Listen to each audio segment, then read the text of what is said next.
Buenos días, soy la doctora Bárbara Andreoli, dermatóloga del Hospital María Curie, y hoy vamos a dar una presentación sobre COVID y manifestaciones cutáneas. El primer estudio importante que se realizó fue el del dermatólogo Recalcati en Italia, donde él recopiló a 88 pacientes, de los cuales 18 presentaron manifestaciones cutáneas, siendo un total de un 20,4%. De estos pacientes, 14 presentaron rash maculopapular o simplemente macular, 3 cuadros de urticaria generalizada y un rash varioliforme. El prurito en todos estos casos fue moderado, no hubo correlación entre los cuadros clínicos y la gravedad de la enfermedad de COVID, y la resolución fue en pocos días. La principal afectación fue de la zona de tronco. Obviamente, para este estudio se excluyeron 15 días antes todos los pacientes que habían ingerido algún fármaco o habían usado algún desinfectante.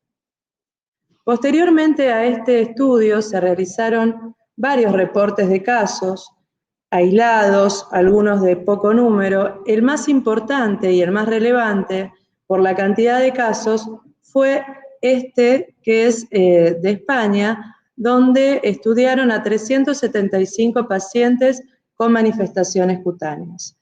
Tiene una guía donde tiene muy buenas imágenes, donde uno puede observar, y hasta se hizo como un consenso, o sea, una clasificación donde todos los demás dermatólogos y publicaciones se basan un poco en esta guía. Esto fue el 19 de abril del 2020. De los 375 casos, el rash maculopapular se llevó a la mayor cantidad de pacientes, con 176, con un porcentaje equivalente de 47%. Las lesiones símil-sabañón en segundo lugar, con 71 pacientes, dando un total del 19%. La urticaria en 73 pacientes, con un total del 19% también por ciento. Las lesiones de tipo vesiculosas en 34 pacientes, con un total del 9%. Y las lesiones finalmente de líbedo y necrosis en 21 pacientes, con un total del 6%.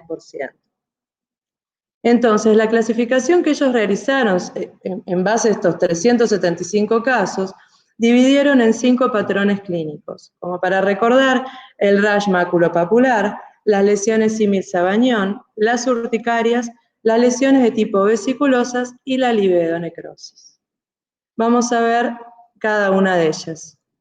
El rash maculopapular se presentó en el 47%, que fue el más numeroso. La duración media fue de 8,6 días. Fue concomitante al comienzo de todos los síntomas de COVID. El prurito fue moderado, se dio sobre todo en pacientes graves y se presentó principalmente en edad media de la vida. Esto es de 40 a 55 años aproximadamente. Dentro del rash maculopapular hay 6 presentaciones clínicas fundamentales. Ellos la describieron como perifolicular, morbiriforme, similpitiriasis rosada, púrpura que puede ser puntiforme o generalizada, pápulas en dorso de manos con 2 variantes, pseudofolicular o simileritema levatum diutinum y simileritema multiforme. Vamos a ver imágenes de cada una de estas presentaciones. La imagen perifolicular, como pueden ver, son pequeñas pápulas eritematosas distribuidas a lo largo de los folículos pilosos. Sobre todo abarca lo que es tronco y miembros. El rash morbiliforme es indistinguible de cualquier exantema viral y farmacodermia, por lo tanto hay que estar atento con estos diagnósticos diferenciales. Se puede ver el característico rash que vemos en todo este tipo de casos. La similpitiriasis rosada es indistinguible de la pitiriasis rosada clásica, o sea, son esas máculas eritemato-escamosas, donde tiene una escama fina que no llega al borde, a veces se acompaña de una placa heráldica, que es la principal, y se distribuye principalmente en zonas de tronco, dorso y miembros. Y el prurito a veces está y a veces no, o sea, el cuadro es exactamente igual al cuadro clásico. Las lesiones purpúricas, bueno, estas abarcan principalmente zona, aquí tenemos un paciente que abarca la zona de dorso y tronco y otro que abarca las zonas sacrales. Pueden ser pequeñas, localizadas o generalizadas. Las pápulas en dorso de manos tienen dos patrones, el pseudofolicular o el símil eritema elevatum diutinum. Acá tenemos el símil folicular, que se da sobre todo en forma simétrica en ambas manos. El elevatum diutinum tiene la característica de ser más nodulares, más eritematosas, a veces de color violácea, y a veces localizarse también en miembros inferiores. No tengo la foto, pero bueno, lo pueden buscar. El eritema multiforme abarca tronco, cara, o sea, es igual. La única diferencia con el eritema multiforme clásico es que no tiene las típicas lesiones en escarapela, o en blanco de tiro. En segundo lugar tenemos las urticarias, que representan el 19% de los casos. Debutan con los síntomas, igual que, que la otra presentación. La duración media es de 6.8 días. El prurito, en este caso, es intenso y se presenta también en edad media de la vida. Se correlaciona también con formas graves de la enfermedad. Acá podemos ver el tronco y el dorso de una paciente con las típicas lesiones eritematosas que dejan algunos centros claros, característicos de la urticaria clásica. O sea, no hay ninguna diferencia. También para hacer diagnóstico diferencial con las urticarias por otras causas. En tercer lugar, tenemos las lesiones símil-Sabañón, que se presentan en un 19% de los casos. La duración es de 12 días aproximadamente. El prurito y el dolor son aproximadamente un 30%. Se correlaciona en este caso con formas leves de la enfermedad, a diferencia de las otras, y aparece en forma tardía, ya con una PCR negativa. Se da principalmente en pacientes jóvenes, tiene mejor pronóstico este cuadro, si bien presentan bastante dolor y un prurito moderado. Acá podemos ver las imágenes símil-Sabañón en manos y en pies, donde se evidencia el eritema, el edema, y en el pie de un pequeño también pueden ser las presentaciones. Es indistinguible este cuadro del eritema pernio, por lo tanto, hay que asociarlo con el cuadro de COVID, digamos, y su sintomatología general. En cuarto lugar tenemos las lesiones vesiculosas, representan el 9% de los casos, coinciden también con los síntomas, la duración media es de 10 días aproximadamente, el prurito es intenso, se correlaciona con formas graves de la enfermedad y la presentación es en la edad media de la vida, igual que los dos primeros casos que relatamos antes. Acá tenemos las lesiones vesiculosas, son pequeñas vesículas, están localizadas en la zona de abdomen. La diferencia de las vesiculosas es que en el caso de COVID son monomorfas, a diferencia de los cuadros varioliformes, donde hay un polimorfismo lesional. Esto es el diagnóstico, la diferencia principal de este tipo de lesiones. Y por último tenemos las livedonecrosis, el porcentaje es de un 6%, se presenta en pacientes añosos, la aparición ahora sí es tardía, se correlaciona con formas graves de la enfermedad y una alta mortalidad equivalente a un 10%. La libido puede ser transitoria, a veces no hay tanta asociación con pacientes graves, sino no tan graves, digamos, puede ir y venir o quedarse fija y puede ser localizada o más generalizada.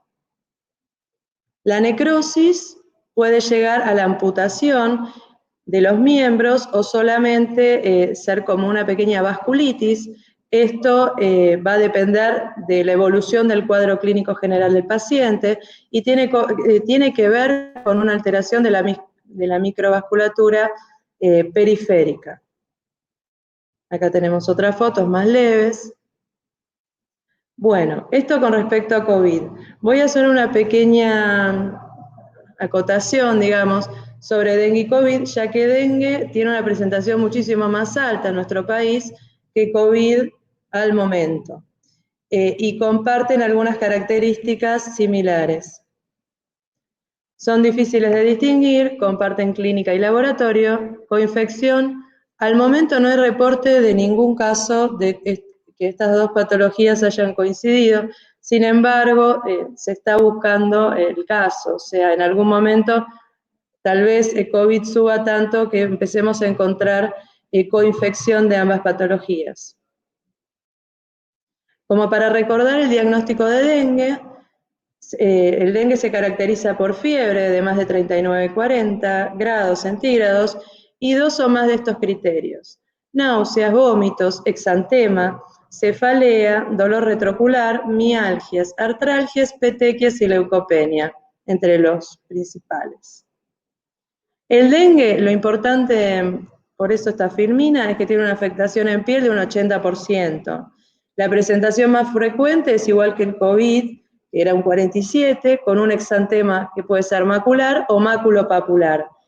En este caso, se presenta al tercer o sexto día después del cuadro alto de fiebre, o sea, cuando la fiebre va remitiendo. Y puede comenzar con un eritema facial leve que coincide o precede al cuadro febril y que a veces puede pasar inadvertido. La diferencia entre COVID y dengue, si bien comparten lo del exantema, recordar que el dengue debuta con fiebre muy alta y que el COVID no, con una fiebre un poco más leve, digamos, y que no se asocia el dengue con síntomas respiratorios, sino con toda la sintomatología que vimos anteriormente. Acá tenemos un caso típico de dengue, que es un exantema morbiliforme clásico, en la foto de arriba, y en la foto de abajo es una variante donde se presenta un exantema morbiliforme que tiene un componente purpúrico petequial. Este cuadro se llama Islas en Mar Rojo por el aspecto clásico que tiene. A veces se da en forma muy característica. La Sociedad Argentina de Dermatología tiene un registro de manifestaciones mucocutáneas que fue creada con el comienzo de la pandemia, donde se hace un reporte, donde la identidad del paciente es reservada, solo se colocan las iniciales, registra todas las manifestaciones cutáneas y en lo posible se requiere que esté la confirmación de laboratorio. Es un cuadro, es una, ¿cómo se dice? Una encuesta muy sencilla que el dermatólogo puede completar o cualquier médico, como para tener un registro en Argentina de todas las manifestaciones en piel. Ahí tienen la página donde pueden cargar los datos sin ningún inconveniente y en forma anónima para el paciente, que también es importante. Bueno, a modo de recordatorio, porque son bastantes las manifestaciones de COVID, recordemos el rash maculopapular, que es el más frecuente, en un 47%, las lesiones símil-sabañón en un 19%, la urticaria de la misma manera, un 19%, las vesiculosas y la livedonecrosis. La duración de todas estas manifestaciones tiene una media de 7 a 10 días.